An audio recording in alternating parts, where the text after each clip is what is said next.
Welcome to the Downtown Madison Happenings podcast, where we hear from our members and learn something new about downtown Madison. This podcast is brought to you by American Family Insurance. American Family opened its first offices in downtown Madison in 1927, and its downtown presence continues today with the Spark Building, which is home to American Family Insurance's Institute for Corporate and Social Impact and the Dream Bank, an inspirational community space. Still based in Madison, the company's mission is to inspire, protect, and restore dreams through exceptional products, services, and community partnerships. Speaking of dreams, we have a fantastic podcast today. Two guests for the price of one. Center.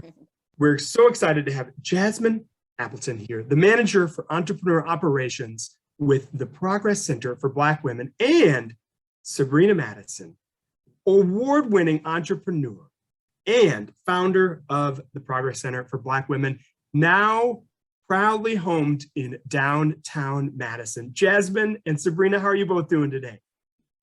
Doing really good. Yeah. Weather's nice, gas is up, but weather's nice, so make it even a better day for me. Gas is up, unfortunately. Yes, we would. Not much we could do that about in downtown, but because maybe we could ride our bikes more or something like that. I don't know. Yeah. It's the time to put the transit to use, Metro Transit to use. Exactly. Well, that's the nice thing about being downtown. There's how many bus stops that drop directly in front of your office? Yes, all of them. So let's just jump right into it. The Progress Center for Black Women has been around for years.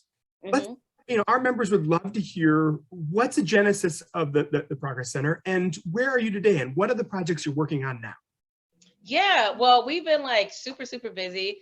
So it's just I appreciate you all for allowing us to share here because it also got us an opportunity to get away from email and just sit and have a conversation, So in short, the Progress Center, I founded in November 2018. For folks who know me, know my work here in Madison, I worked for our local technical college for about 10 to 12 years, but I started taking these national speaking engagements and there was some disconnect when I got back to Madison. So for example, I could have been doing a talk in Atlanta or DC or Chicago, and the rooms were very diverse. I was seeing Black women in those spaces, Asian women in those spaces. But when I would come home to Madison, oftentimes, even though some of the talks, for example, with American Family Insurance's Dream Bank, those talks were very diverse. But then there would be other organizations who absolutely serve women of color. I would come into that space. I didn't see me represented. And so I got really frustrated and I'm like, this is too much. I cannot do this anymore. And literally about 2 weeks later, after one of my last bigger talks here in town, I quit my job. I was like, I'm going to go to work full time for Black women. I went on that year in 2016 to create the sold out Black Women's Leadership Conference, Black Business Expos.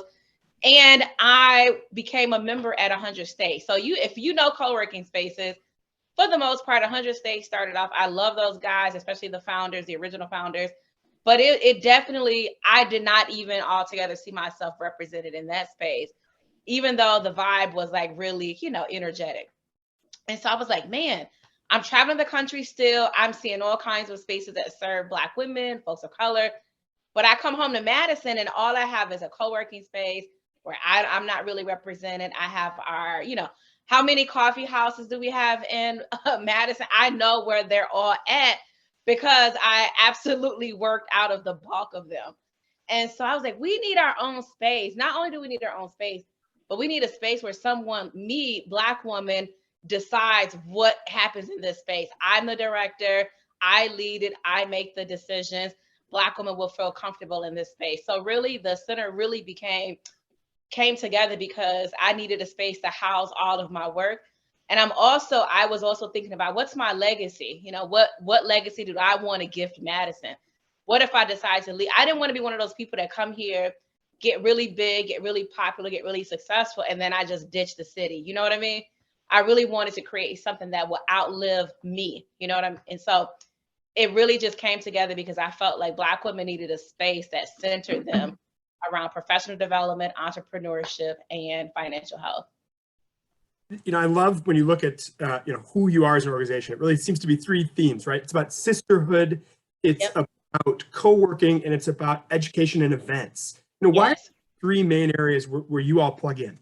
Yeah, so in short, I'm a tester. So in our Fitchburg space, when we first built in November, I had a theory. If we can help Black women around entrepreneurship, financial health, and professional development, we could have a positive impact on the trajectory of their lives and what they'd be able to accomplish for themselves and their families.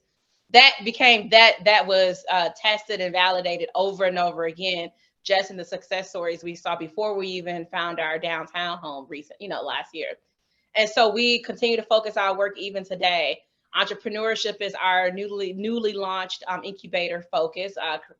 Jazmynn, I always want to say, Jazmynn does the bulk of that work. When we get emails about focus, I forward them to Jazmynn.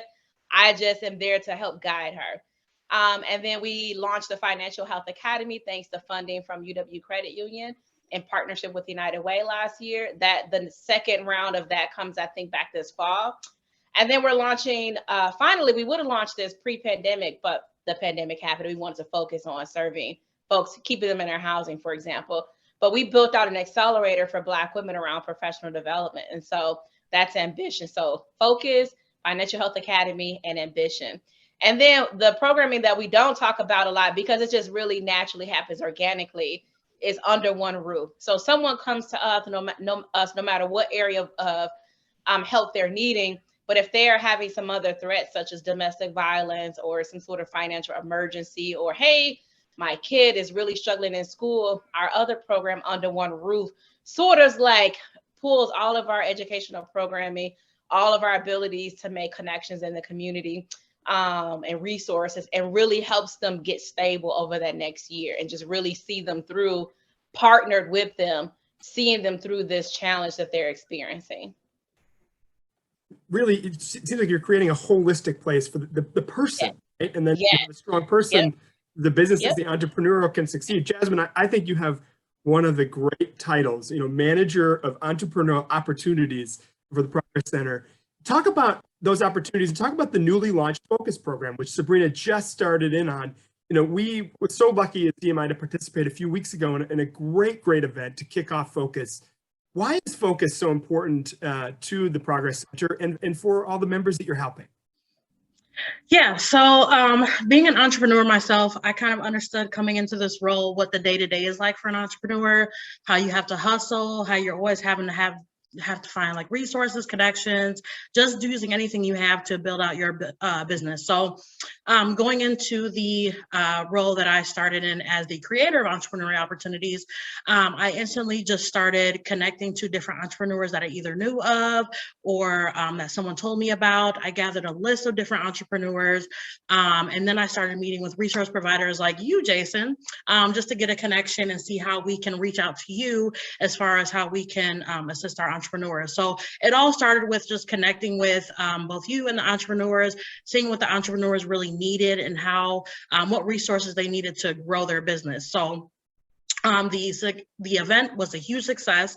I was super happy to see just the good energy in the room, seeing the resource providers actually meeting in person with the entrepreneurs that we connect with on a daily basis and who we're connecting them with.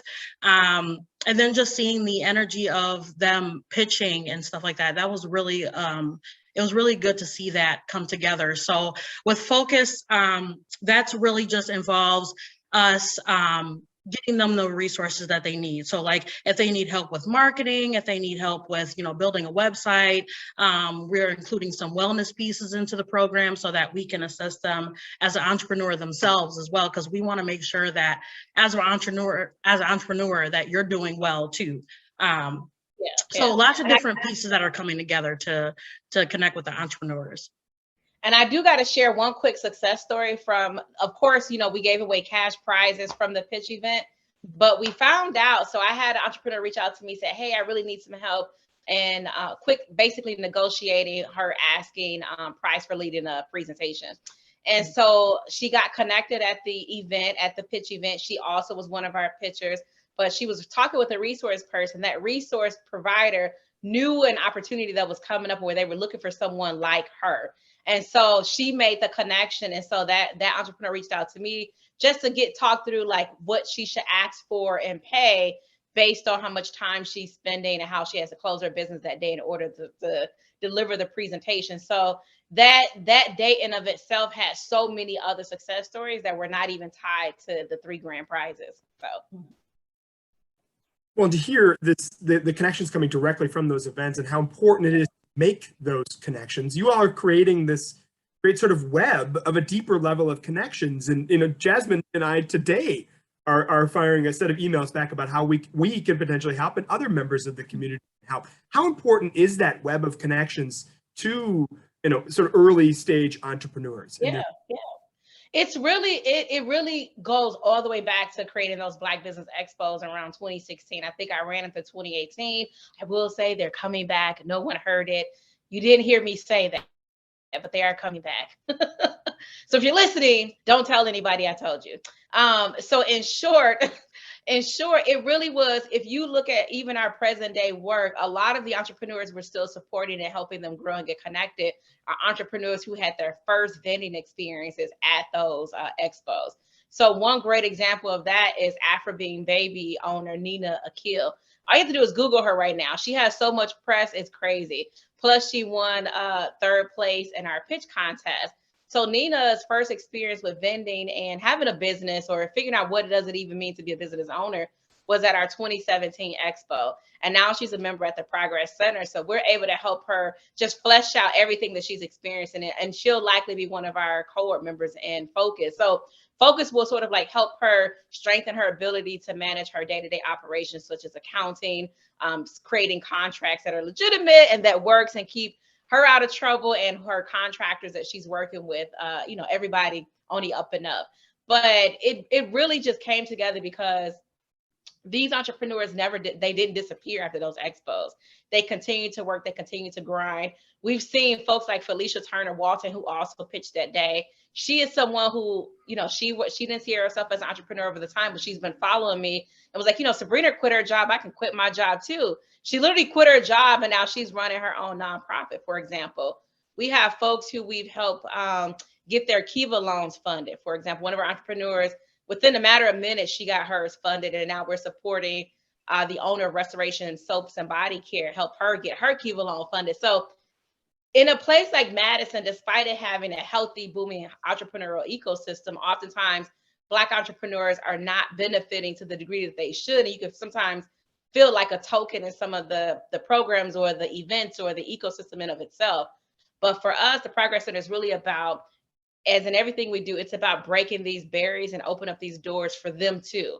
Because not only should our white counterparts benefit from this ecosystem, but Black entrepreneurs need to benefit and shine and grow just as much as their white counterparts. So.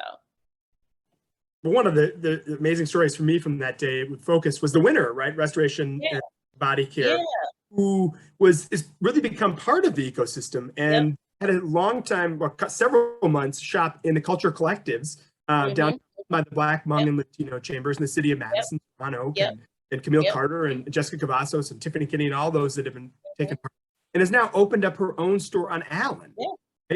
So really incubated out of an incubator space into her own space. I just ran into her at the bodega at Bree Stevens last week.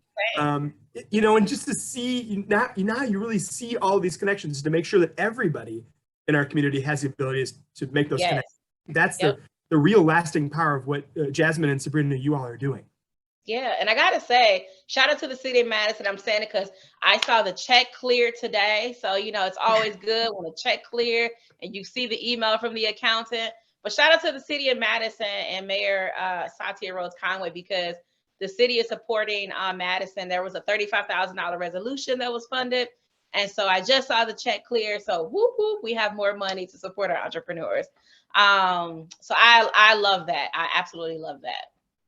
Well, that honestly begs the next question. What can my members, what can we do to help the Progress Center?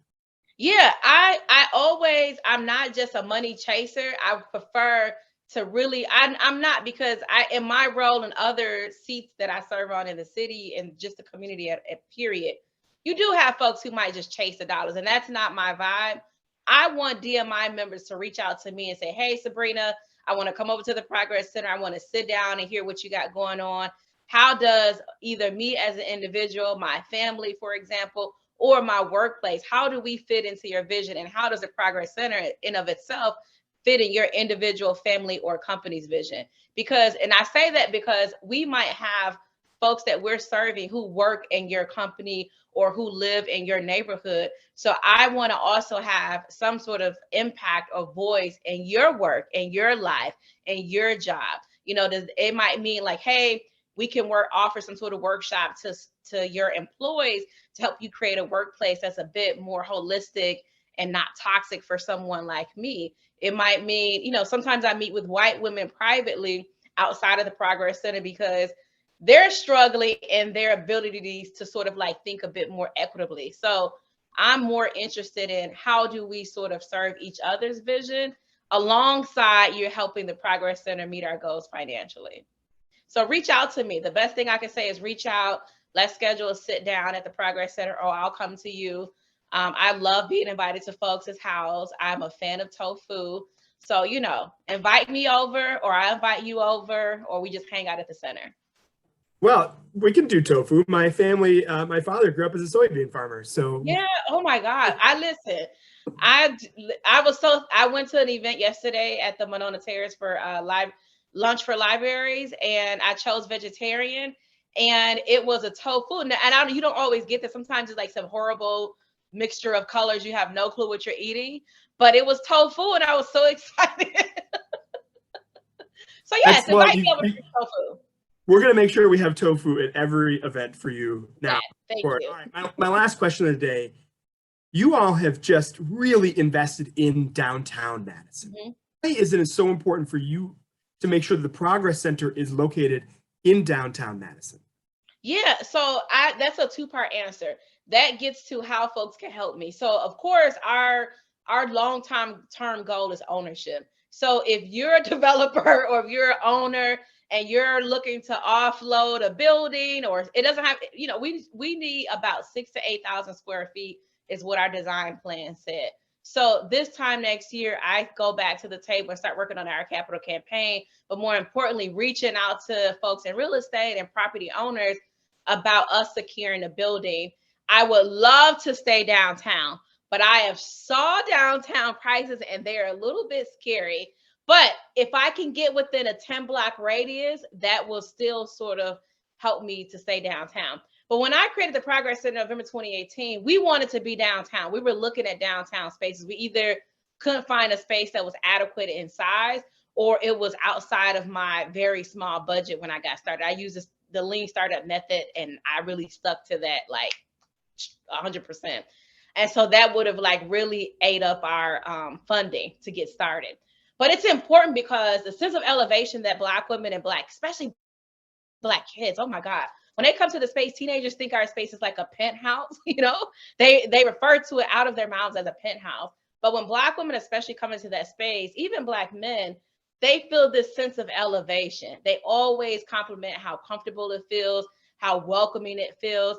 And they to date had not had a space on the square, because we're literally right on the square. There is no space, minus the Boys and Girls Club is new downtown as well. But the Boys and Girls Club is a nationally recognized organization. This is a locally produced, founded space in Madison. This is Madison grown. First time that they have had a space to come to on the square where they know they're going to be comfortable. They're going to be people who look like them. They're not going to feel like they're in some sort of fishbowl. So that sense of elevation, I would love to be able to keep that and be either on the square or, you know, close proximity to the square when we get to the ownership piece next year. But it was important just to give them that sense of feeling important and sense of elevation, and being right there really, it does it because you're in the center of everything. So I can't urge people enough to go check out this space. It is so unique, so special, so creative. It's a warm and inviting space for everybody. Mm-hmm. And we need so much more of that in downtown. And so we're just so thankful, Jazmynn and Sabrina, for what you're doing for our whole community. All right. I said that was the last question. It wasn't. We're going to do something called the Fast and Furious 5, where I'm just going to quick chat out a question and you both say what's on your mind. Super easy question. Ready for this? Go for it. Yep. All right. I promise they will not. Jazmyn's looking at me like, what is happening? Go for it. Feel free All to right. jump in. What's your favorite downtown restaurant? Oh, Cooper's Tavern. I go there. I have Conveniently located. yeah, at least 3 to 4 times a week. Jazmynn, what about you? Oh man, I would have to say probably Enovino. Oh, the view is spectacular. All right, what's your favorite downtown event each year? Farmers market for me, because even though it's like fast paced, I can close my rings doing a couple loops. By the time I'm like done getting flowers and fresh honey and cheese, I've closed my exercise ring. I mean, going around, it's 8 blocks. You forget that it really is 8 actual segments of blocks. It's not, it's quite a ways around. Yep. Okay. Next question. What's your favorite Babcock ice cream flavor? Oh my God, anything mint. It's always, I'm plain. I stick to the same thing, caramel, cashew flavored or so whatever, but mint. Anything mint that they have, I'm down. Jazmynn? I would have to say I'm a huge cookies and cream fan. Good, yeah. Cookies and cream. Okay, good. All right. What is the one thing that you all think downtown is missing right now? Vegan soul food joint and a live R&B music spot. And I'm not talking about like, I love hip hop, but I need a place where you just go in and hear live like neo soul, and there's a vegan soul food joint right next door. Jazmynn, it seemed like you were agreeing completely with me. Yeah, I completely agree. I would definitely say soul food in general. And then definitely just like a nice lounge or somewhere like kind of low key where we can listen to some more R&B, maybe some hip hop and, just stuff like that. So. Yeah. I do got to say, for anybody listening though, Maduro's, DJ Phil Money always has good money, like old school hip hop at Maduro's. So whenever I need that vibe, I do hit up Maduro's. Maduro's is a great place right on East Main, right next to one of my favorite restaurants, Machete's restaurant, locally owned. Also try that. There you go. Go to East Main for everything. All right, last question. What's your perfect day downtown? What would you do morning, noon, and night? Now, this might not be popular, but I love a good old protest, whether I agree with the protesters or not. It doesn't bother me. So I've been asked to audit the vote. I've been asked to sign something to protect the abortion rights bills. It just gets your energy going, So love a good protest. So a good day for me downtown is I just walk randomly to a protest happening, and a group of kids. That's like the perfect one, because you have the group of like 8-year-olds converging with the protesters, and it is a sight to see. And then, I don't know, it's nice and warm. The tables are out on State Street because, now you got to sit out there, have your coffee or ice cream and watch the protesters, watch at the kids, gawk at them. It is absolutely beautiful. And any day that we just randomly get people stopping by just outside of our scheduled appointments, because those are sometimes some of the best conversations that we have, because those are the people who were, they had to talk themselves into being able to come, even though we're very open, very welcoming.